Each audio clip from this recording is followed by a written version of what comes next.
Hello, this is Jessie Cannon Wallace, aka Ben's Blogger, and I wanted to tell you all about my new car. As some of you may have known, I leased an EQS450 SUV last month, and I thought I'd share my experience with my first electric car. I know not everyone has had one yet, and I would like to give you my real-world experiences with this vehicle. So, first things first, let me flip this camera around and show you my new car. All right, so this is the interior of my 2023 EQS450 SUV. Here is the equipment list so you can see exactly what I have. Alpine gray, Neva gray interior, acoustic comfort package, which is for additional quietness, heated steering wheel, 4-zone climate, heated windshield, heated rear seats, active ambient lighting, and it is the premium trim, so $112,000 MSRP. There are 3 trim levels for this car: premium, exclusive, and pinnacle. So this is kind of the most basic of the levels. I chose this car exclusively by the color. I didn't really care about anything else that it had. I was excited about the color. And I am loving the interior color. This is Neva gray with the sable brown, and I think it's beautiful. And I was worried a little bit about this steering wheel, and I've had no issues so far. I am 1,300 miles into this vehicle, I do believe. And we've had no trouble with that. Let's see, where is that? For charging, so yes, 1,400 miles on it, no issues yet. Charging, you can see right now I'm at 23%, 74 miles of range. I have been using exclusively public charging stations. So when I want to charge, I hit the charging button, let it pull up all the stations in the area, and this Electrify America station is where I charge primarily. It's at the Sugarloaf Mills Mall, so I can plug in and go have lunch and come back, and I am fully charged. With the Mercedes-Benz system, I have this little card, so I can use any of these types of charging stations for a fee, or I get 2 years free with Electrify America. So another good reason to only choose the Electrify America stations. And I have had great success. I know there's a lot of talk about stations not working or things being out of order or having trouble, and I've had nothing. I've charged at 3 or 4 different stations. I've taken it to South Carolina and charged and had no issues. So charging will definitely be one of the things I'll be learning about as I have this car. See, isn't it pretty? I'm just loving the Alpine gray. These are other EQSs that are currently for sale, but this is the one I chose for myself. So, electric car basics. This car has a 109 kilowatt battery in it, which means my tank is 109 kilowatts. On average, I would say 3 miles per kilowatt in this particular vehicle, and I say that only because the official range is about 300 miles. So let's call it 100 kilowatts and 300 miles, 3 kilowatts per.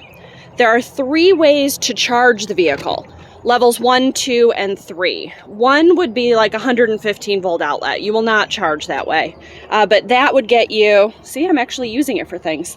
That would get you 1 to 2 kilowatts per hour. So we do not want to charge that way unless it's an emergency. And then the second way, level 2, is mostly home charging. Most home chargers will get you 6 or 7 kilowatt hours per hour, so you'll charge overnight, roughly. And then level 3 charging, which is kind of superchargers, which is what the word you hear a lot. Those can be 50 to 350 kilowatts of charging per hour. The one I charge at is 150. The car maxes out at 200, so you cannot pour more than 200 into it at any given time. But on average, I'm charging at 120 to 130. So that means I can charge during my lunch break. In 30 minutes, it should be able to go from 10% to 80%. And then any extra time, it's a little slower between 80% and 100. So on average, I'm charging for 30 to 40 minutes. And again, that's currently free with Electrify America. No cost to me at all. This, by the way, people are always asking, is where you put in wiper fluid. That's all that's for. I'll go show you the charging port.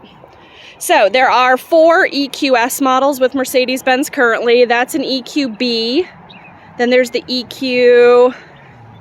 Those are E's. Those are E's. That's an E. Wait, I got it wrong. That's an E. Sorry, this is hard from the front while looking at the camera. So the EQE, you can see the headlamp shape is a little different, and the EQS, it's a little straighter.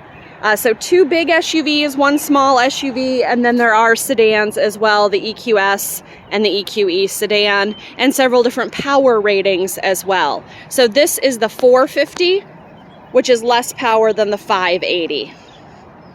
They can have a diamond grille or not. They can have an AMG line. That's an AMG line.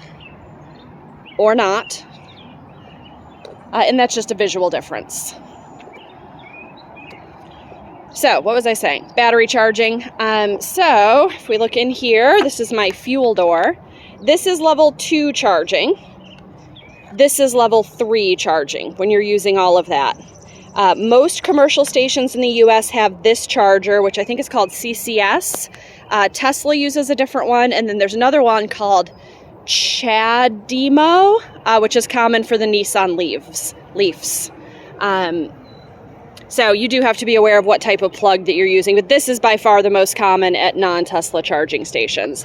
Yes, they have announced that you'll be able to charge at Tesla stations, but it's not functional yet, so don't get your hopes up there. But again, I have not had any issues using my navigation system to locate stations while traveling. If you are navigating, the car will automatically choose the points for you to stop so that you get an adequate charge by your location, by your final destination. And I've had no issues with that. So if I choose this station and I can navigate to it, and then when I get there, my battery is preconditioned so that it can charge to the highlighted route. Ideally. My favorite things about this car are the smoothness, the quietness, the speed, the luxury, and spending $0 on fuel. So far, my only downsides are it is indeed a fingerprinty mess. I mean, if you look at that, you can see, but that's going to be anything with a touchscreen. I just use a microfiber cloth to clean it off all the time. I do not enjoy wireless Apple CarPlay or Android Auto. I find that to be problematic because I prefer to use the car's entertainment system. So I've disabled that. And if I do want to use CarPlay or Android Auto, I can simply plug in right here and use the system that way. I love, love, love the camera system in this vehicle. Did it turn off on me? Yes. The car got tired of me because I got out without the key, and it's like, I don't think you're here anymore. So the cameras in this car are beautiful. But so far, no real downsides. I am enjoying my experience with my first electric car. If you have any specific questions, please feel free to ask me. I will try to update this monthly. I'm planning a trip later this month to Pensacola. That'll be my first longer distance road trip in this car with multiple charging stops. And I will keep you posted. Its name is Gregg, by the way, because it's a gray egg. So, there you go. My first month with an electric vehicle has been a success. If you would like an electric vehicle, reach out. Happy to assist. Again, this is Jessie with Mercedes-Benz of Atlanta Northeast.